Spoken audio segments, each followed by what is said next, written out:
جی آج کا ہمارا سبق اس کی ریویژن اور تھوڑا سا مفہوم اس کا سمجھتے ہیں ہم. جی نادش. ان الذین آمنوا، بے شک وہ لوگ جو ایمان لائے ہیں، والذین ہاجروا اور جن لوگوں نے ہجرت کی ہے، فجاہدوا فی سبیل اللہ اور اللہ کی راہ میں جہاد کیا ہے، اولئک یہی لوگ ہیں، یرجون وہ سب امید رکھتے ہیں، رحمت اللہ اللہ کی رحمت کی. اچھا یہ جو آیت ہے نا، یہ ہم نے جو لاسٹ ویک جو سبق پڑھا تھا نا اس سے ریلیٹڈ ہے کہ یہ ہم نے یہاں پر یہ پڑھا تھا کہ آپ صلی اللہ علیہ وسلم سے سوال کرتے ہیں کہ حرمت والے مہینوں کے قتال کے متعلق کیا حکم ہے. تو میں نے اس کا سارا بیک گراؤنڈ بتایا تھا کہ وادی نخلا میں جو ہے وہ چند مسلمانوں کی جو ہے وہ مشرکین مکہ کے ساتھ مڈ بھیڑ ہو گئی تھی اور ایک جو ہے وہ مشرک قتل ہو گیا تھا. تو مشرکین نے واویلا شروع کر دیا تھا کہ دیکھیں جی حرمت والے مہینے میں یہ رجب کا مہینہ ہے، حالانکہ غلطی سے ہوا، ان سے جان بوجھ کے مسلمانوں نے قتل نہیں کیا. ان کا خیال تھا کہ یہ جماعت الثانی کا مہینہ ہے، تو رجب بیسیکلی وہ رجب کی پہلی تاریخ تھی. تو انہوں نے جو ہے وہ واویلا اٹھایا ہوا تھا پورے عرب میں. جو ہے وہ دیکھیں جی یہ کیسے مسلمان ہیں جو رجب کے مہینے کی حرمت کا بھی خیال نہیں رکھتے. تو اللہ تبارک و تعالیٰ فرما رہے ہیں کہ جو انہوں نے جو قتل کیا ہے اس سے بڑے گناہ اللہ تعالیٰ نے گنوا دیے. وہ کیا کہ اللہ تعالیٰ جو ہے وہ اللہ کی راہ سے روکنا، ٹھیک ہے، اور اس کے ساتھ کفر کرنا، مسجد حرام سے روکنا، اور اہل مکہ کو ان کے جو ہے وہ مکہ سے نکالنا اللہ کے نزدیک زیادہ بڑے گناہ ہیں. اور جو ہے وہ فتنہ انگیزی، یہ سارے فتنے کے کام ہے نا، یہ زیادہ بڑے گناہ ہیں من القتل، قتل سے. اور بیسیکلی یہ جو مشرکین ہے وہ یہ چاہتے ہیں کہ تمہارے ساتھ جو ہے وہ لڑتے رہیں یہاں تک کہ تمہیں اپنے دین میں واپس لے جائیں. اور اس کے بعد جو ہے وہ اللہ تعالیٰ نے فرمایا، یہ آج کا سبق جو ہے وہ اسی سے ریلیٹڈ ہے کہ اللہ تعالیٰ فرما رہے ہیں کہ بے شک جو لوگ ایمان لائے والذین ہاجروا اور انہوں نے ہجرت کی، یعنی مکہ سے مدینہ ہجرت کی، وجاہدوا اور جہاد کیا فی سبیل اللہ اللہ کی راہ میں، ٹھیک ہے. تو اللہ تعالیٰ فرماتے ہیں اولئک یرجون رحمت اللہ، یہی لوگ ہیں جو امید رکھتے ہیں اللہ تعالیٰ کی رحمت کی. اللہ اور اللہ تعالیٰ غفور الرحیم، نہایت بخشنے والا، رحم کرنے والا ہے. اللہ تعالیٰ جو ہے وہ نہایت بخشنے والا، نہایت رحم کرنے والا ہے. اچھا دیکھیں یہاں پر ایک چیز ذرا ذہن میں رکھ لیجئے گا کہ جو ہے نا یہ جنگ میں شرکت کے لیے جو ہے وہ اس کے محرکات کیا ہیں، موٹیوز کیا ہیں کہ انسان جو ہے وہ جنگ میں شرکت کرتا ہے. یہاں اللہ تعالیٰ نے فرمایا کہ جو لوگ ایمان لائے اور انہوں نے ہجرت کی اور جہاد کیا. جہاد دیکھیں، جہاد کا لفظی مطلب ہوتا ہے کوشش کرنا. جیسے ہم یہاں بیٹھ کے جو ہے وہ پڑھ رہے ہیں، یہ بھی ایک جہاد کر رہے ہیں، ٹھیک ہے، اور جدوجہد سے ہے. اور اس کی ایکسٹریم یہ ہے کہ انسان جو ہے وہ اپنی جان ہتھیلی پر رکھ کے جو ہے وہ اللہ تعالیٰ کے سامنے اپنی جان حاضر کر دے کہ یا اللہ یہ جان جو ہے یہ بھی تیرے نام میں نے کر دی. تو جو جنگ میں نا شامل ہونے کے جو موٹیوز ہیں نا وہ کیا ہیں؟ بعض لوگ اس لیے لڑتے ہیں کہ لوٹ مار سے مال ہاتھ آئے گا یا اموال غنیمت کے علاوہ دوسری جو ہے وہ دنیا کے مفادات جو ہے وہ حاصل ہوں گے. اور کچھ اس وجہ سے لڑتے ہیں کہ ان کا نام تاریخ میں ثبت ہو جائے گا کہ بھئی جو ہے نا وہ لکھا جائے گا سنہرے حروف میں کہ بھئی فلاں شخص بڑا جنگجو قسم کا تھا. کچھ اس لیے لڑتے ہیں کہ لوگ ان کی بہادری کے کارنامے فخریہ طور پر بیان کریں گے. اور کچھ اپنے کسی خون یا پہلی شکست کا بدلہ لینے کے لیے لڑتے ہیں. اور کچھ لوگ اپنے وطن، قوم اور قبیلے کی حمایت کی وجہ سے لڑتے ہیں. اچھا اب یہاں جو جن کا ذکر کیا جا رہا ہے نا وہ ذکر کیا جا رہا ہے فی سبیل اللہ، اللہ کی راہ میں لڑتے ہیں، ٹھیک ہے. یہ ایک نئی ڈومین ہے. یہ جو 5 ڈومین میں نے بتائی ہیں ان سے ہٹ کے ہے کہ یہ اللہ کی راہ میں جو ہے وہ یہ جہاد کرتے ہیں. دیکھیں انما الاعمال بالنیات، اگر آپ جو ہے وہ کسی جنگ میں جاتے ہیں اور آپ کی نیت یہ ہے کہ آپ نے وہاں سے مال غنیمت اکٹھا کرنا ہے اور آپ وہاں پر مر جاتے ہیں تو آپ شہید نہیں ہیں، یاد رکھیے گا. یا اگر کوئی شخص جو ہے وہ کسی جنگ میں جاتا ہے اور اس کا نظریہ یہ ہوتا ہے کہ بھئی میرا نام جو ہے وہ تاریخ کے اوراق میں لکھا جائے کہ میں بڑا جنگجو تھا، وہ مر جائے تو وہ شہید نہیں ہوگا، یاد رکھیے گا. ہاں البتہ جو شخص اس نیت سے جاتا ہے کہ میں نے اللہ کا جو دین ہے اس کو جو ہے وہ بلند کرنا ہے. اگر وہ شہید ہو جاتا ہے تو پھر اس کو شہادت کا رتبہ ملے گا. اور یہی لوگ ہیں جو اللہ کی رحمت کی امید رکھتے ہیں. اور بے شک اللہ تعالیٰ جو ہے غفور الرحیم. یہاں غفور الرحیم کیوں آیا؟ کیونکہ یہ وہ لوگ تھے جنہوں نے جو ہے وہ رجب کی پہلی تاریخ کو مشرک مرد کو جو ہے وہ قتل کر دیا تھا. تو اللہ تعالیٰ فرما رہے ہیں کہ اللہ تعالیٰ جو ہے وہ ان کے گناہوں سے جو ہے وہ پردہ پوشی فرمائیں گے. اللہ تعالیٰ جو ہے وہ نہایت مہربان ہے. جی نادش آگے کیا ہے؟ یسألونک، وہ سب پوچھتے ہیں آپ سے، سوال کرتے ہیں آپ سے، انل خمری والمیسر، شراب کے بارے میں اور جوے کے بارے میں. کل آپ صلی اللہ علیہ وسلم کہہ دیجئے، فیہما، ان دونوں میں، اسم گناہ ہے، کبیر بڑا، و منافع، اور نفع ہے، فوائد ہیں، فائدے ہیں، للناسی، لوگوں کے لیے. جی یہ جو ہے نا وہ پہلا جو ہے نا شراب کی حرمت کے سلسلے میں یہ پہلا بیان ہے کہ آپ صلی اللہ علیہ وسلم سے سوال کرتے ہیں لوگ جو ہے وہ شراب کے متعلق اور جوے کے متعلق. تو اللہ تعالیٰ فرما رہے ہیں کہ آپ ان سے کہہ دیں کہ ان دونوں میں جو ہے نا وہ گناہ زیادہ ہے اور نفع جو ہے وہ کم ہے. گناہ ہے وہ منافع للناس، اور نفع بھی ہے لیکن اور اسمہما، اور گناہ ان دونوں کا، اکبر، زیادہ بڑا ہے، من نفعہما، ان دونوں کے نفع سے. اور ان دونوں کا گناہ جو ہے وہ ان کے نفع سے زیادہ بڑا ہے. دیکھیں اب جو ہے وہ شراب اور جوے کا فائدہ کیا ہے. دیکھیں شراب اگر بندہ پی لے تو وقتی طور پر جو ہے وہ کچھ سرور حاصل ہوگا، لیکن اس کے الٹیمیٹلی نقصان ہوں گے. انسان کی عقل جو ہے وہ مت ماری جاتی ہے اور کئی طرح کی بیماریاں جو ہیں وہ اس کے جسم میں جو ہے وہ لگ سکتی ہیں. اسی طرح جو ہے وہ جوئے میں جیتی ہوئی رقم جو ہے وہ وقتی طور پر مال مفت اس کو مل جائے گا تو بڑی خوشی حاصل ہوگی، لیکن کئی جھگڑوں کا، فساد اور دشمنیوں کا یہ باعث بنتا ہے. تو اللہ تعالیٰ فرماتے ہیں کہ اس کا جو ہے نا وہ گناہ جو ہے وہ زیادہ ہے اور نفع اس کے نقصانات جو ہے وہ زیادہ ہیں اور فوائد اس کے کم ہے. اسی طرح جو ہے وہ جو ٹیلی ویژن ہے نا اس کے بھی فوائد کم ہیں اور نقصانات زیادہ ہیں. جی نادش آگے کیا کہا جا رہا ہے؟ وَيَسْأَلُونَكَ، اور وہ سب پوچھتے ہیں آپ سے، ماذا ينفقون، کہ وہ سب کیا خرچ کریں. قُلِ الْعَفْوَ، آپ صلی اللہ علیہ وسلم کہہ دیجیے ضرورت سے زائد. جی یہ پہلے بھی گزرا تھا کہ آپ لوگوں سے سوال کرتے ہیں کہ کیا خرچ کریں، تو اس وقت جو ہے وہ اللہ تعالیٰ نے فرمایا تھا کہ آپ ان سے کہہ دیں کہ تم جو ہے اپنے والدین پر خرچ کرو، اپنے اقربین پر خرچ کرو اور مساکین پر خرچ کرو، یتیموں پر خرچ کرو. اب یہاں فرمایا جا رہا ہے، اب اس کی کوانٹٹی بتائی جا رہی ہے کہ کتنا خرچ کرنا ہے. وَيَسْأَلُونَكَ مَاذَا يُنْفِقُونَ، کہ وہ آپ صلی اللہ علیہ وسلم سے پوچھتے ہیں کہ کیا خرچ کریں. تو آپ صلی اللہ علیہ وسلم فرما دیجئے قُلِ الْعَفْوَ، جو ضرورت سے زائد ہے وہ خرچ کر دو. اچھا اب کچھ احادیث سن لیں. دیکھیں جنگ تبوک ہے، میرے خیال ہے جنگ تبوک کا ہی واقعہ. جی جنگ تبوک میں نا حضرت عمر فاروق مالدار اسامی تھے ایز کمپیئر ٹو حضرت ابوبکر صدیق. تو حضرت عمر فاروق نے سوچا کہ میں تو اس دفعہ جو ہے نا حضرت ابوبکر صدیق سے سبقت لے جاؤں گا. تو انہوں نے گھر کا آدھا سامان گھر میں رکھا اور باقی آدھا سامان جو ہے وہ جنگ کے لیے نبی علیہ الصلوۃ والسلام کے سامنے پیش کر دیا. اور نبی علیہ الصلوۃ والسلام نے حضرت عمر سے پوچھا کہ عمر کیا لے کے آئے ہو اور کتنا چھوڑ کے آئے ہو. تو حضرت عمر نے عرض کیا کہ اپنے تمام مال کا نصف حصہ میں نے بانٹ دیا ہے، آدھا حصہ میں گھر رکھایا ہوں اور آدھا آپ کی خدمت میں پیش کر دیا ہے. اس کے بعد سیدنا ابو بکر رضی اللہ تعالیٰ عنہ جو ہے وہ تھوڑا سا مال لے کر آپ صلی اللہ علیہ وسلم کی خدمت میں حاضر ہوئے. تو آپ صلی اللہ علیہ وسلم نے ان سے بھی یہی سوال کیا کہ ابو بکر کیا لائے ہو.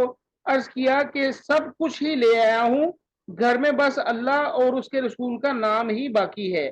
یہ جواب سن کر سیدنا عمر کو یقین ہو گیا کہ کثرت مال کے باوجود سیدنا ابو بکر سے سبقت نہیں لے جا سکتا. اچھا یہ دیکھیں اب حضرت ابو بکر صدیق نے جو ہے وہ اپنے گھر کا سارا مال جو ہے وہ اٹھا کے نبی صلی اللہ علیہ وسلم کی خدمت میں پیش کر دیا. نبی علیہ الصلوۃ والسلام نے جو ہے وہ ان کو کچھ نہیں کہا کہ تم نے گھر والوں کے لیے کیوں نہیں کچھ چھوڑا. کیونکہ نبی علیہ الصلوۃ والسلام جو ہے وہ حضرت ابو بکر صدیق کی جو ہے وہ تقوی سے، ان کے توکل سے واقف تھے کہ یہ حضرت ابو بکر صدیق جو ہے وہ اللہ تعالیٰ پر کتنا زیادہ توکل کرتے ہیں.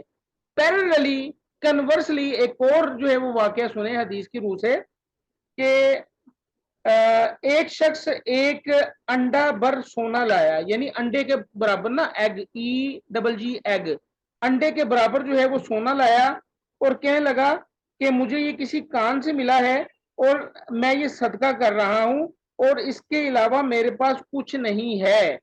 آپ صلی اللہ علیہ وسلم نے اس سے اعراض کیا تو اس شخص نے دائیں ہو کر پھر یہی بات دہرائی، تو آپ صلی اللہ علیہ وسلم نے پھر اعراض کیا، تو پھر جو ہے وہ شخص بائیں طرف، نبی صلی اللہ علیہ وسلم کے بائیں طرف آیا اور پھر یہی بات کی، تو آخر آپ صلی اللہ علیہ وسلم نے وہ سونا پکڑا اور پھر اسے ہی دے دیا اور فرمایا یہ تمہارے لیے ہے، ہمیں اس کی ضرورت نہیں ہے۔ جب وہ چلا گیا تو آپ صلی اللہ علیہ وسلم نے فرمایا کہ تم میں سے ایک شخص اگر آ کر کہتا ہے کہ یہ صدقہ ہے، پھر لوگوں کے سامنے ہاتھ پھیلانے لگتا ہے، تو اس صدقے پر بھی آپ صلی اللہ علیہ وسلم نے یہ ارشاد فرمایا کہ بہترین صدقہ وہ ہے کہ جس کے بعد آدمی محتاج نہ ہو۔ یعنی یہ دو ایکسٹریم میں نے بتا دی۔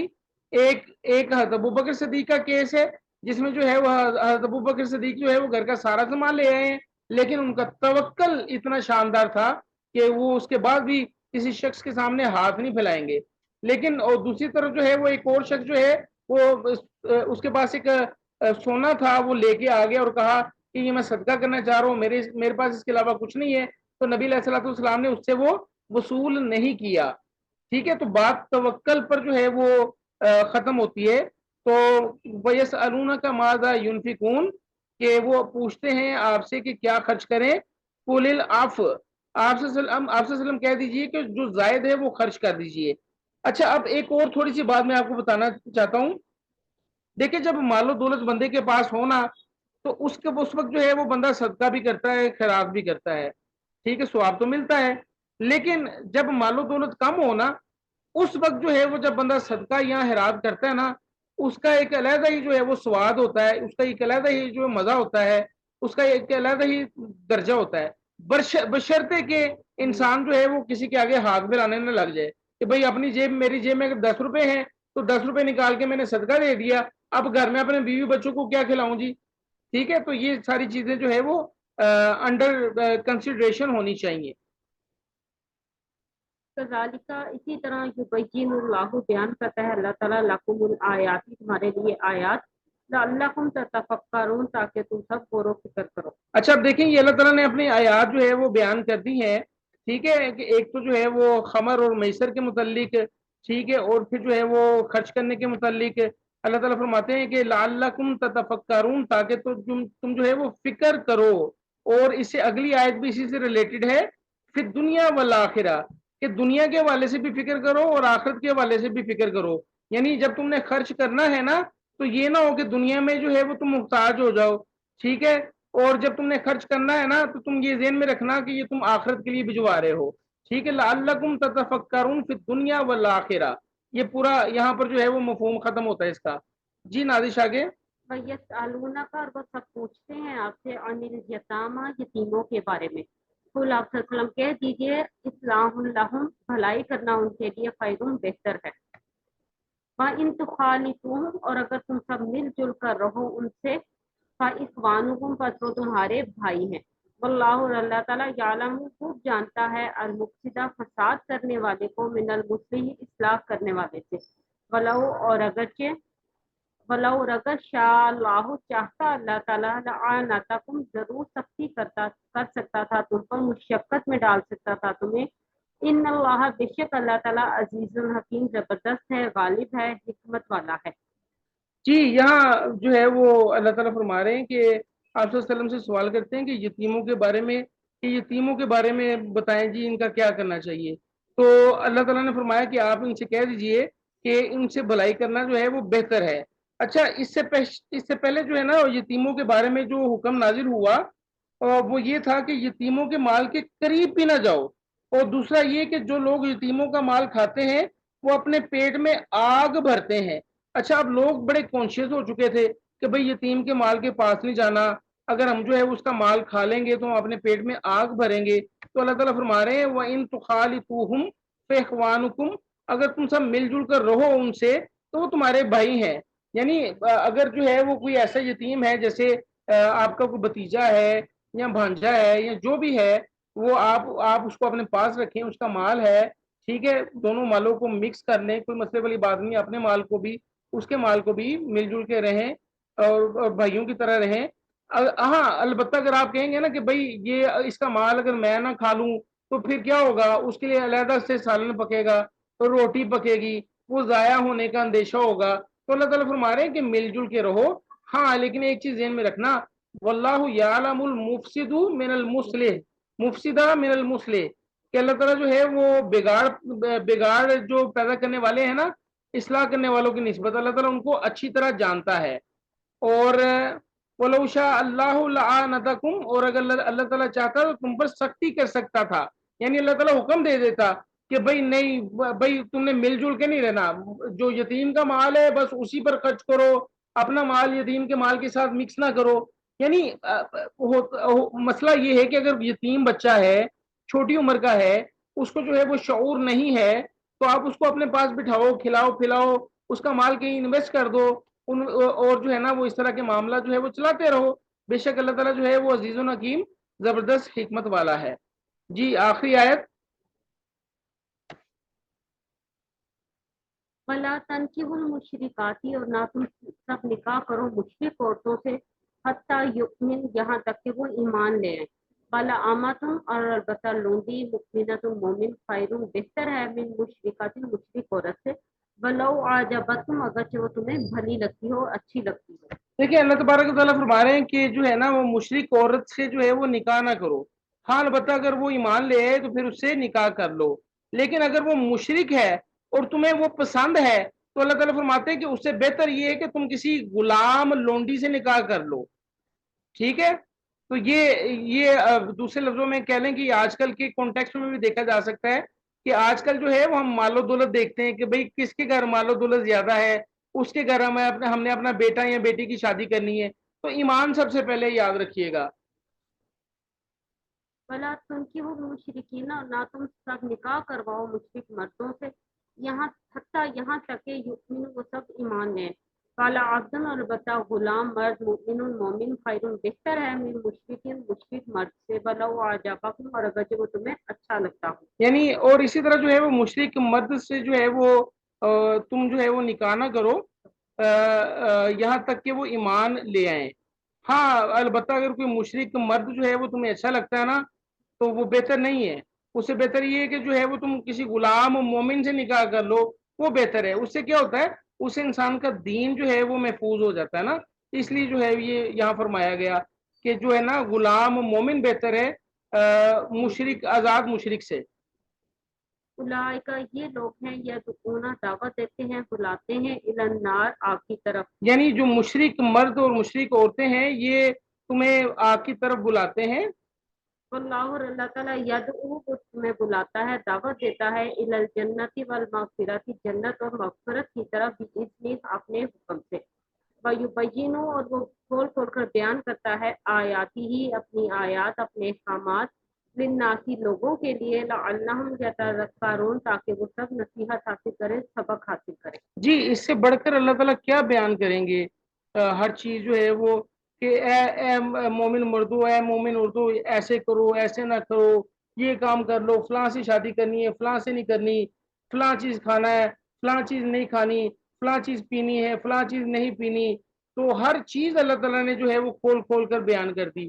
تو اللہ تعالیٰ جو ہے وہ ہمیں عمل کی بھی توفیق عطا فرمائے، وما علینا الا البلاغ۔ تو اللہ تعالیٰ جو ہے وہ جو کمی کوتاہی مفہوم یا تشریح میں ہوئی اللہ تعالیٰ معاف کرے ہمیں۔